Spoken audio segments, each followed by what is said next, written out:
Veteran on the Move, number 32. Welcome to Veteran on the Move, your pathfinder to freedom.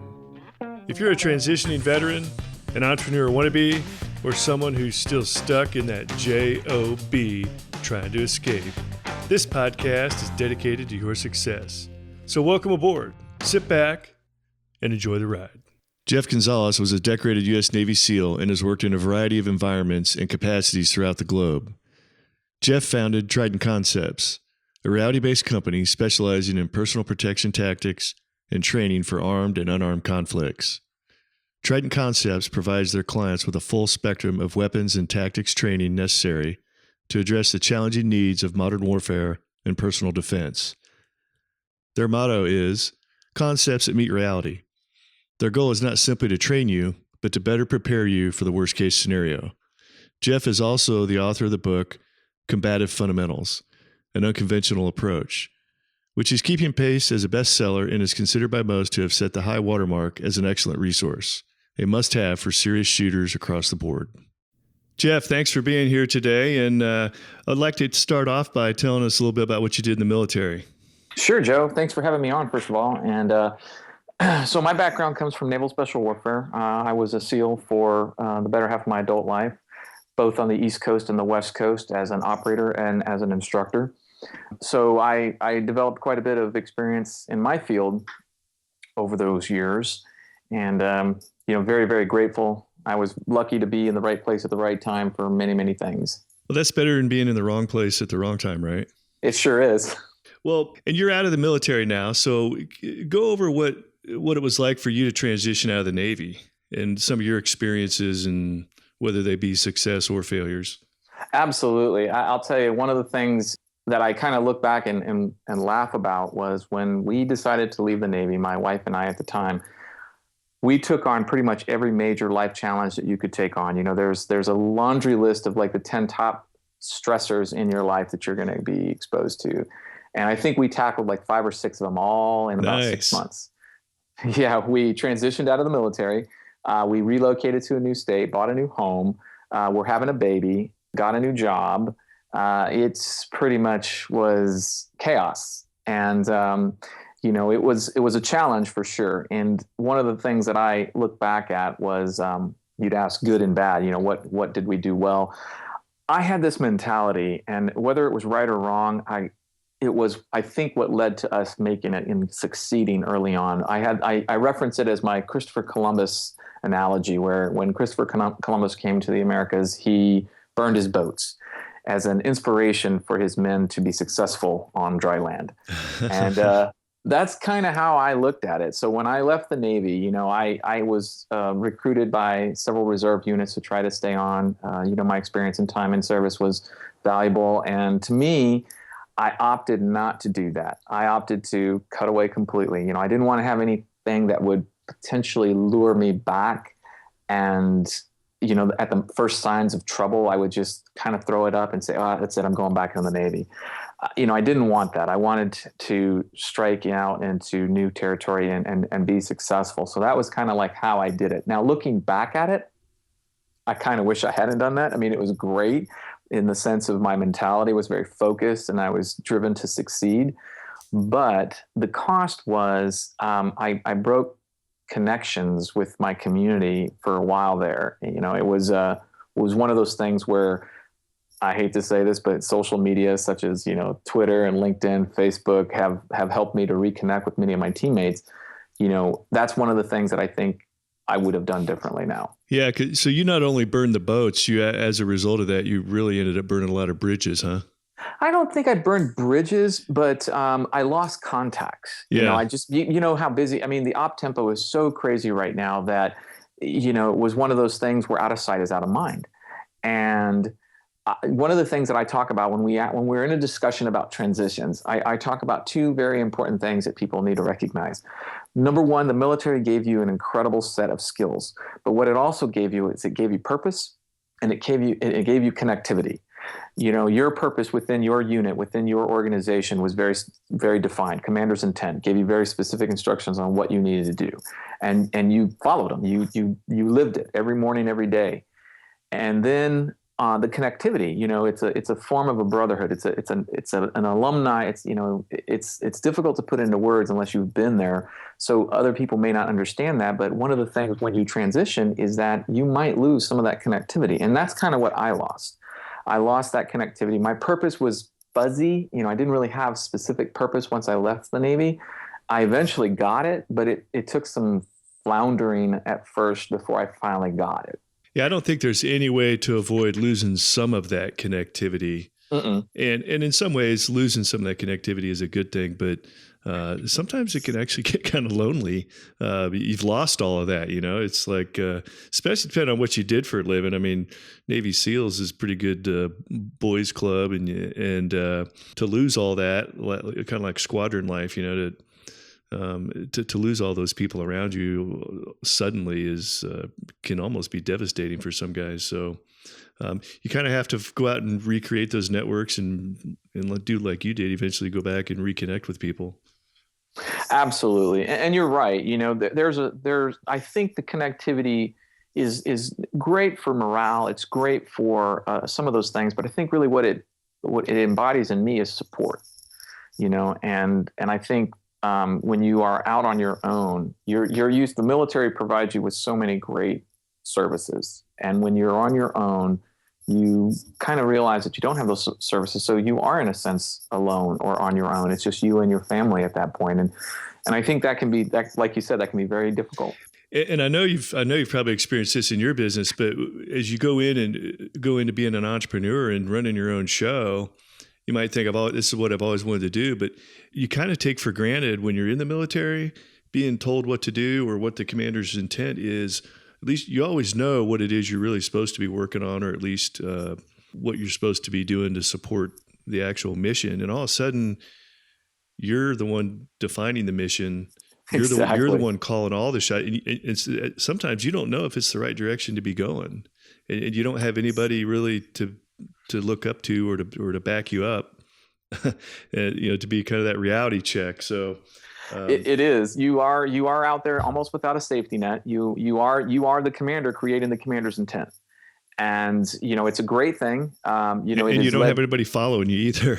Yeah, you are kind of on your own. And now, but it is good and it's bad, because I think many people, and I might be somewhat jaded, obviously, because I spent my entire military career within the special operations community, where there's a tremendous amount of emphasis and expectations placed on, guys stepping up and leading. In absence of leadership, they step up and lead, and that's a major ethos within our community.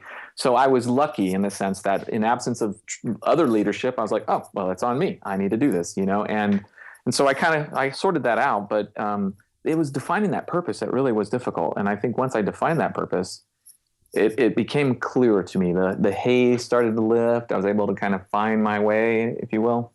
Okay, so you talked about your transition. How did you find your way into doing what you're doing now? Well, actually, that's a funny story because it was kind of happenstance. Once I left the Navy, I was gobbled up by some of the other government agencies to work overseas. So I was in Afghanistan very early on. We were part of a unit that was a very small unit, and we had to rely on outside expertise. So when we would hit a target or when we would find ourselves on a sensitive site, we really didn't have the skill sets organically to process that site. So we had to rely on experts. And these experts were brought in from various fields. And most of these folks came from, hometown USA. And they really were not used to being in a non-permissive environment. And so we had to wear two hats. Not only did we have to do our job, but we also had to ensure that they were safe, that we could get them to the target, get them off the target, all that other jazz. And it became kind of clear to us that just due to the small numbers, we were very skinny at that point. We were very skinny as far as our numbers were concerned. We really couldn't afford that. So my suggestion to the leadership was, hey, these guys need to start taking responsibility for their personal safety. We'll get them there. We'll make sure things are okay. But, they need to start learning this tradecraft, if you will. And it's kind of throwing them into the deep end of a shark pool. But, that was the best suggestion. And of course, leadership being what it was, Great suggestion. Take it for action. I was like, oh, great. Okay. So it fell on my shoulders to get these guys. And it was very ad hoc at first. And my suggestion further up the chain was that this should happen before they leave CONUS, that they should get some modicum of training prior to deploying. And that became institutionalized. And now many of these experts, before they actually leave the States, have undergone some pretty good training so that they can get in theater and have, kind of like a more warm and fuzzy. These are the first guys that we got on the ground. These guys were awesome. I mean, great guys, but you in talking with them, you could see how they were definitely out of their element. So that led to the rumor, kind of the rumor mill that I was doing that. When we were back in the States, I was asked by several other organizations to kind of do something similar.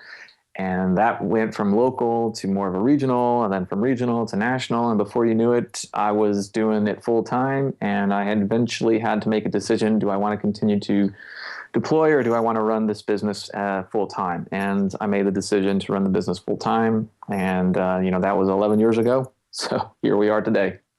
Okay, so here you are, and you've kind of become a resident expert by default, just because you're the one out there doing it. And what a great scenario. You've got to make a choice. You've got an opportunity laid in front of you, and you got to walk away from the job and go be an entrepreneur because you've worked your way into that. So how did, Trident Concepts comes about? And go into some details for us, exactly what you're doing with Trident Concepts. I'd be happy to. So Trident Concepts has excelled in the industry as a provider of premium firearms and tactics instruction. We specialize in, getting folks ready.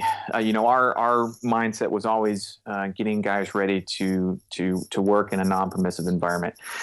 We cut our teeth in that environment, and then we became popular with the law enforcement community because of what we were doing. So we had a lot of special units like SWAT and other units that would call us up to ask us come and train them and work with them. So we took our experience from the battlefield and we brought it into the law enforcement community. And then that expanded to where all of a sudden the private sector, legally armed citizens, concealed carry practitioners, they wanted to get the information. One of the things, one of the things that sets us apart, which is what I'm very proud of, is, we are, and I know that you can appreciate this, we are one of the few organizations that actually adheres to standards. We have set standards from the word go. And that again, I don't know how to do it any other way. That was how I was taught. That was how it was beat into my brain on the SEAL teams. And so I really didn't know how to do it any other way. It just was happenstance that we just continued the legacy from my community. And when I first broke into the market, it was very, very few special operations trainers that were doing what I was doing. There was a handful of us. And, my mark on the community was the standards. We cut it, and, we do not deviate from standards. Standards are there for a reason. It's like any other thing. In the military, everybody understands that. Everybody knows standards. You got to meet the standards. The other things that we've done really well is that everything that we do is based off of battlefield experience. Take my own, take the rest of my staff, take the community at large. We filter it and we give it directly to the client, the customer, whoever that might be. And I think between those two things, it's really led us to be at the cutting edge of what we do. We excel at that. We collect data on anything and everything. We have collected data for almost 10 years now as far as shooter performance, student performance. So we can speak with authority about certain things. We are not just an expert because of my experience from the Navy, but we are an expert simply because we can look at all the data and we can speak with authority as far as, no, that's not how it works. Here's some data to kind of support our point of view. And that has been great. I think it's good and it's bad. So here's the bad. The bad is in this industry, and I'm talking about the firearms industry in general, egos are kind of sensitive.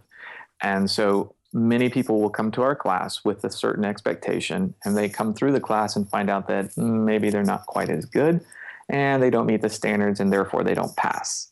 And it's a hit to the ego. Yeah, people with big egos love being told that they're not quite good enough.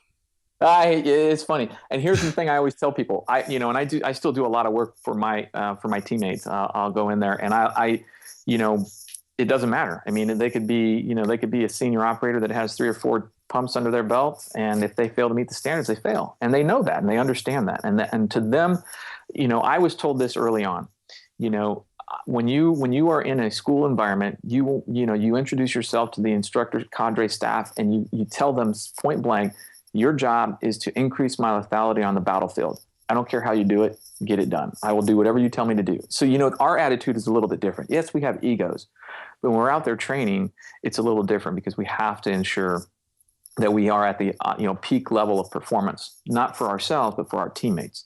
A little different story when I'm working in the private sector, and sometimes people can get a little butthurt, if you will, because they didn't quite meet the standards. And but I will also say this: there are the other folks who haven't been exposed to standards that all of a sudden they are inspired by it. That all of a sudden we see them come back 6 months to a year later and they crush it. They went home, they recognized deficiencies, they recognized that they had some gaps or chinks in their armor, and they go back and they work on their own to shore up those chinks, if you will. And when they come back to a class, it's like a night and day experience. And they will even come up to me and they will tell me point blank, that failure was the best thing that could have happened to me, because it motivated me to be better. It motivated me to go harder, go longer, go farther. And that goes the old adage, that which is measured will improve. Correct. I love it. That is perfect. Absolutely. I am so surprised that in this industry that is not the standard, that people, you get a cooperate to graduate kind of scenario. Our philosophy is simple. Your tuition for the class guarantees you one thing, a spot on the firing line. Your performance will dictate whether or not you receive a certificate. So their tuition will guarantee them a spot on the firing line, but their performance is what dictates whether they receive a certificate. And I can imagine that I've been in plenty of training in my time in the military, of course. And there are those courses that are the cooperate to graduate, but there are plenty of them that were evaluated and measured, and you definitely pay more attention when you're being evaluated and there's a number associated with it, and that's what dictates whether you graduate or not. Correct. Now, as far as the entrepreneurial side of things, what have you learned in the process of starting up this business and dealing with customers and actually learn how to manage a business? A lot. There was a lot that I would say that my experience in the Navy prepared me for, but there was so much that we have just learned on the go. I think that there is some, one of the things that we try to do is we try to recognize that there's a relationship between our staff and our customers or potential customers. And we treat them, we reference them as alumni. So, a potential student and then, an alumni student or a returning student in a sense. So we have a great relationship. And I think that has really helped us to manage our business, because we want to treat everybody almost as if they're like family. And that has helped me to make good business decisions. When there's an issue that needs to be resolved, when there's a problem that we have to address, we try to deal with it that way. And I think you can establish, like from my professional career in the Navy, I have great planning skills and logistical stuff. So that stuff is easy, cake. But it's the interacting with the student or interacting with the potential student that, was a little different. You had to kind of take it. I couldn't treat them like a team guy. I couldn't treat them like a teammate. I had to, otherwise it might be construed as being a little rude in some cases, because we have a certain demeanor, a certain way of interacting with one another. So that was something I had to learn, but I fell back on treating them like family. And that helped me to make good decisions about how now we're so busy that we may not be as timely as we might like to be, but we do respond to everybody. We do get back, and we do try to resolve these issues as best as we possibly can. Have you always been an entrepreneur, or you think you just kind of eventually came about this and found something you like doing? I think it was a little bit of both. I think when we left the Navy, we had this idea that we would strike out on our own. The initial attempt, I got involved with an organization early on, and it was a good experience for me. But what it showed me was that I needed to probably either be working with my own kind, or I needed to be doing it on my own. And I think that's where the true entrepreneurial spirit kicked in. And I love that. I love how you use the term "we." You're referring to you and your wife, because if you're going to go down this entrepreneurial road and you're married, your spouse better be on board with it and in agreement with what's going on, because there will be some trying times. Oh boy, let me tell you. Yes, there were many long nights. I spent many. What's funny is the success. Obviously, I can't really complain too much, because success was something that came to us. And that success came in the form of me having to travel quite a bit. We take our trainings, and one of the things that we excel at is we're a mobile training team. So rather than a department try to send 2 or 3 guys to a training class, we will come to the department and train 15 to 20 of their guys. And it's cost affordable for them, so it makes sense. That meant that I had to travel quite a bit. So you're on the road. Oh yeah. What was funny was there was a couple of years, probably actually more than a couple, I'm sure if I were to confer, it would be several years, that I actually had an op tempo that was more than my op tempo when I was still in the Navy. Yeah, I can see that. So the next thing I was going to ask you is compare what it's like working at the JOB. If you want to, it's not like you had a job in a cubicle. You're probably much of your career at all. You were a Navy SEAL. You're an operator, but in essence, it still really is a job. Mm-hmm. And so can you compare what it's like being an entrepreneur, running your own show versus having the JOB? I can. I mean, it's interesting because they're two different animals. When I was, as you say, at the JOB as an operator, it was very simple. Everything that we did was in support of our mission.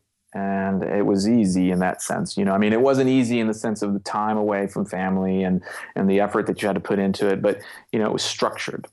And we just kind of went where we had a schedule that was planned out for us almost 2 to 3 years in advance. I knew what the next 3 years of my life was going to look like, because that's how far we projected. Mm-hmm.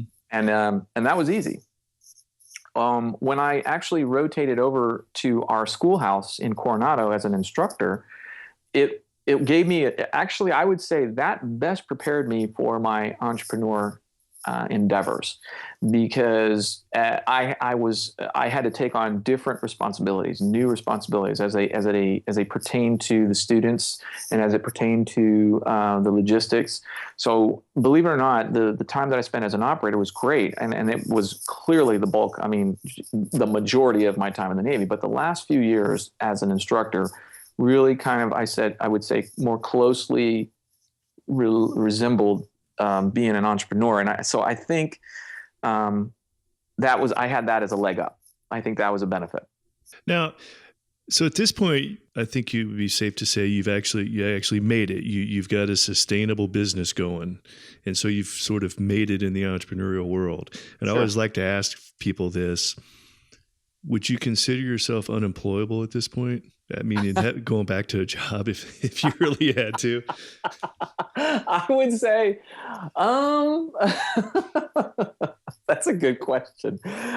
You do get sort of used to doing things a certain way, so I could see where that could be difficult. I've had several offers, and I've looked at them closely, and to be honest, I feel that I could move in a different direction, back into a classic, JOB scenario, if the circumstances were better suited for me. I know how I work. I know how my mindset is. And I wouldn't necessarily say that I'm unemployable. I would just say it's a very narrow field that I would probably fit in. Right. Yeah. Doesn't play well with others, So, but, isn't that interesting that here you are, you strike it out on your own because you want to run your own show and become this whole entrepreneurial thing. And what ends up happening is people see you doing that, and they see you having success, and mm-hmm. they try to hire you. Yeah. They want you to come back to be an employee because you'd probably be a really good employee. Absolutely. How ironic, It is ironic, and it is one of the, and I recognize that. I recognize that my gift to them, if you will, is the experience, and how I can, and I one of the things that I think we do well is manage, is looking, you're able to see the trees within the forest, so I can understand again commander's intent, so I can see that, and then I can look down at the minuscule and actually be able to plot a course that allows us to be successful. And I think that's what I've done that has led to my success here, is that I can maintain one eye on the future and one eye on the present. And that's hugely important, because if you're so focused on the future, you lose your footing, and then you step off path, or you go in different directions, and you end up, it's just one of those, like, every step forward equals 2 or 3 steps sideways kind of thing, If you are able to, by the same token, if you're only looking straight down at your feet in front of you, you really never see where it is that you're going. You lose sight of your destination. So the importance of being able to keep one eye on both has, I think, kind of helped me. And I think that's what businesses recognize. I think that's the allure to why I get these offers at times. And truthfully, I've entertained a few of them, because I also thirst for that type of a challenge. I work very well in that setting where it's a team environment. We have a mission, we have purpose. I have, assets that I can maneuver on the board, if you will. And then we go and get it. And people recognize that. So. All right. So you and I have a mutual friend, Sean McIntosh, who started Vet Launch. Yes. And you've got a campaign out there on Vet Launch. So tell us about that. I do, actually. This ties into what we were talking about a little bit earlier about standards. And one of the things that was a pet peeve of mine was we would have some students that would come through and they would do really well. And then after the class was over, I mean, this, your skill sets on a perishable skill such as shooting diminish exponentially as you move away from the closing date of that class. So if you don't do something to sustain that skill, if you don't have a maintenance plan, then you kind of throw it all back. You just give it up in a sense, because it's such a perishable skill. Mm-hmm. What ended up happening was I recognized that early on, and it was something that really ate at me. One of the things that we've always done is we take a vested interest in our students. That's why I associate them as family or alumni. So it's like, what can we do to help these guys? Because some of them just don't get it. Some of them understand it, but they don't know what to do about it. And we created these like one-day modules that were kind of like what I call touch-ups for refreshers. And that was good. That was great. We saw a lot of success with those things. People recognized, I can just go in and get a tune-up real quick. Perfect. But it really didn't solve the problem. It was a Band-Aid. And last year we started a training program called Task Conditions and Standards, or TACOAST. And it was hugely successful. It's a very simple idea. Basically, all it is a deck of playing cards with 4 suits broken into 4 different disciplines. You have speed, marksmanship, baselines, and dry fire. And what it was a quasi training plan. So students could, or a customer who bought those could take it, and now they have a training plan. They can pull out they can randomly pull a card out. I want to work on speed, or on the other side, if they only had, say, 100 rounds, each card has an allocation of rounds. They could collect cards that collectively total 100 rounds. So it gave them direction. And it also gave them measurement tools, because every card had a standard that you had to shoot to. So it was hugely successful. And that really was eye-opening for me, because I realized, we're onto something here. We're getting close. And I knew kind of where I wanted to go with it. So the next step is a community-based environment where somebody can log in. They can create a profile that includes specifics such as their weapon system, whether it be a duty weapon, like they're a police officer, or they're a military member and it's their rifle and they're collecting data from their rifle, or it could be a private citizen who's concealing a firearm for personal defense. They can then start to collect metrics for themselves, because that was one of the feedbacks was that hey, these are great and I can keep my own stats, but it would be really nice to have a collection point for them. We already had that as an idea, but it was nice to hear the feedback from customers. So now they have a way to track this stuff. So they go to the range, they shoot the ace of spades, they get a score, They go back to the range 3 months later, 6 months later, whatever. They shoot the same card, and now they have a way of tracking progress. Or in some cases, maybe they're not progressing. Maybe they're losing ground. The other thing that this crowdfunding project does is that, or I should say, the project itself does, is that it creates another environment, which I'm sure you recognize this, where competitiveness helps to bring out the best in us.